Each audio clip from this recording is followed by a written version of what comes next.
Hi, welcome to Psychotherapy 360. I'm Ihnen, licensed mental health counselor, and this is my colleague, Christine Wylde. Hello. Licensed mental health counselor. Don't be sorry. And today we're talking about managing holiday stress. I guess for me, I've been thinking about this. One of the things is, the first thing I think when I think about it is that there are so many expectations about the holidays. What you're supposed to be doing, what you're supposed to be feeling, who's going to get what kind of present, and I think that expectation brings a lot of stress. And we all decided to talk about what our expectation was with each other around presents. And so all the adults talked, and we have a niece, and we decided together that we would not do presents for the adults, and that we would just all focus on presents for our niece. And that actually went really well. Of course, for her, it was great, because any extra money we might have spent on the adults went to her. It was her own personal holiday. It was her own personal holiday. But it was great because, Yeah. you know, we all felt like, okay, that's stress off of us. We don't have a lot of money, but with the little money we had was able to go to her. And having that conversation, it was like, right about now, early. It wasn't 2 days before, you know, Christmas. It was early enough so we all kind of calmed down. I was like, okay, that's great. That's easy. And that immediately reduced the stress, I think, for all of us. And so that was one thing I was thinking. So Yeah, and it reminds me of something that I think is important to keep in mind, which is we have these things we do every year on the holidays, you know, our family traditions or our community's traditions. And it's so easy to get caught up in these thoughts of, I have to go to my mother-in-law's house. I have to bake 18 dozen cookies and give them to everybody on the block. And you know what? You don't have. And you have to be in a good mood while you're doing all that. Yeah, and you have to listen to the right Christmas music while you're doing it. And you have to get certain kind of Christmas cards and mail them out. And you don't have to do anything. You choose to do these things. And I think it's really helpful to remember that sometimes we choose to do things we don't really want to do because the consequences of not doing those things are something we want to avoid. So you go to your mother-in-law's house for Christmas dinner, even if you don't really want to go, you can make the choice to go because it makes your partner happy. Or you choose to bake cookies because you like the way it makes your house smell. So anytime you catch yourself saying, I have to do this because we always do it, you need to just stop that right there and say, what do I want to do? Do I want to do this? Right. And whether you want to do it or not do it doesn't really turn it into a have to either, but just check in with yourself. What do I feel like doing? What do I want to do? And then know that when you choose to do things, you have reasons for doing that, and you can choose to do the opposite. Yeah.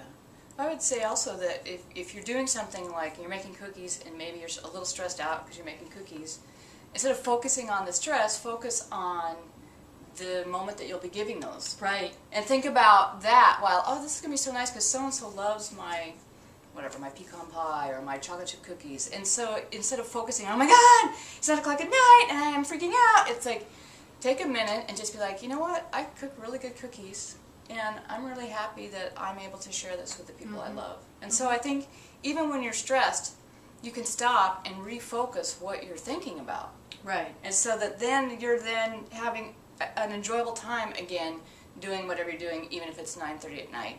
And you have to go to work the next morning, but you got to get the cookies baked. It's like I think you can take a moment to just sort of say, you know, it's all okay. Right. This is a good moment, and I'm here, and I'm doing something I do enjoy. I wish I had more time, but I'm doing something. You know, the other thing I was thinking, Anne, is just in general, but especially now because there is all this stress, is you won't be surprised I'm saying this, is exercise. Is a great way to reduce your stress. I am not surprised that you're saying that.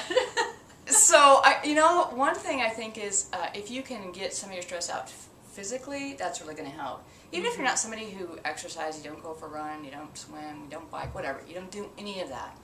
If you just go for a walk, if you just go for a walk for 20 minutes, you take time out a couple times a week in the next 3 weeks, and just, go, open the door, walk around the neighborhood. That, being physical, is going to help reduce that stress. Right.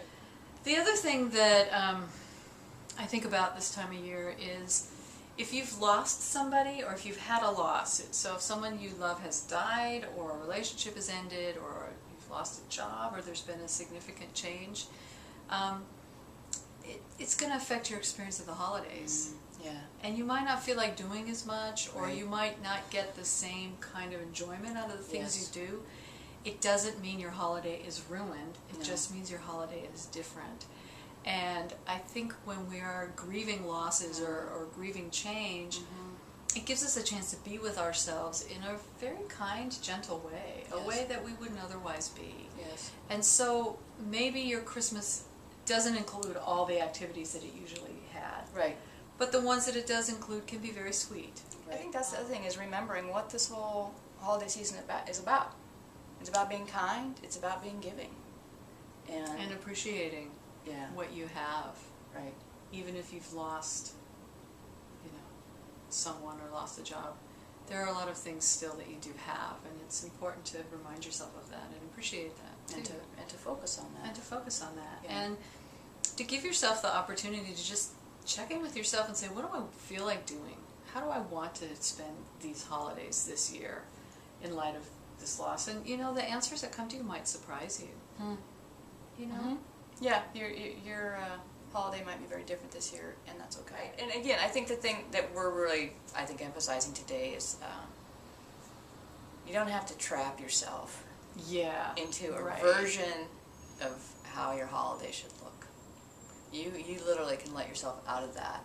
And you can let your holiday become what it needs to be and what it wants to be and what you want it to be, and celebrate that and enjoy that. Absolutely. You can reach Anne at ihnen.net. Spelling is at the end of the video. Or you can reach me at bestlives.com, and we'll see you in the new year. Thanks for watching. Bye. Bye.